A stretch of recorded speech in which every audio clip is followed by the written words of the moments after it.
The chairman of House Homeland Security, Mark Green. Chairman, it's always a pleasure to have you on. Thanks for joining us. Thanks for having me, Liz. What is happening right now with the hardliners in the Republican Party? Trump is effectively trying to bring back the Reagan boom, and he's putting together a solid coalition of working-class minorities for Republicans with the tax cuts. So will they solve this? Are we going to see the bill by the weekend? I think the biggest issue, Liz, is over when the actual deficit gets fixed. I mean, this initially in the first few years adds to the deficit because we're paying for border security, we're paying to take on, to build our military up because of the threat from China. So there's some costs in the front end of it. It has massive savings on the back end of it. A lot of the guys on the hard right, the gals on the hard right, they want to see us cutting the deficit now, cutting spending now. So that's the crux of the issue, and I think the negotiations are going on, and we'll see what happens. Okay, so we know that tax cuts do lead to economic growth, and that could bring, no doubt, the whole deficit picture down. That's right. So let's talk about the dozens of common sense things in there. Personally, I've been covering taxes for 30 years. I've reported on the Laffer curve. I testified twice for Congress about the tax reform and IRS reform.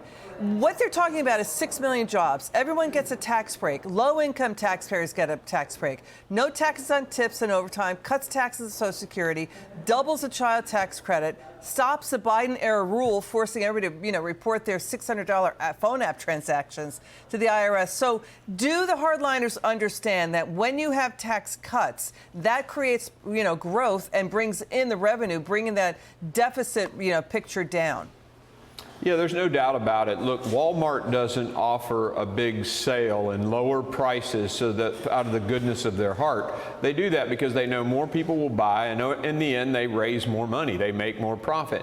If you lower the price of paying your taxes, there'll be, more people that pay. I mean, that's just the simple truth of the matter.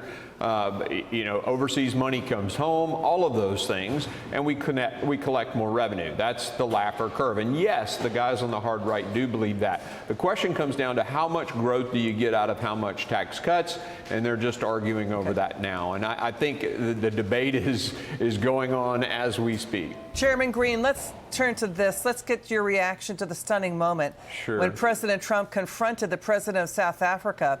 It was a total of 5 minutes of video showing his nation's own political leaders calling for the genocide of white South African farmers. Reports are coming in. They're being murdered and their land confiscated. Let's get your reaction to what happened. Watch. You're taking people's land away we have not. From them. And those people, in many cases, are being executed. Yeah. They're being executed. And they happen to be white, and most of them happen to be farmers. Mm-hmm. And that's a tough situation. I don't know how you explain that.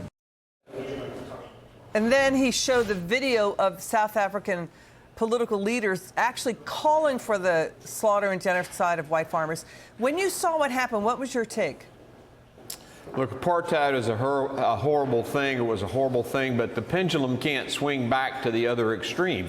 Human rights are human rights, and the leadership of South Africa need to be held accountable for what their leaders say. It's as simple as that. President Trump confronted them about it, just like he's confronting China on the Uyghurs and things like that all over the world. So Putin and Ukraine. I mean, he is having those conversations. So the president's being consistent here.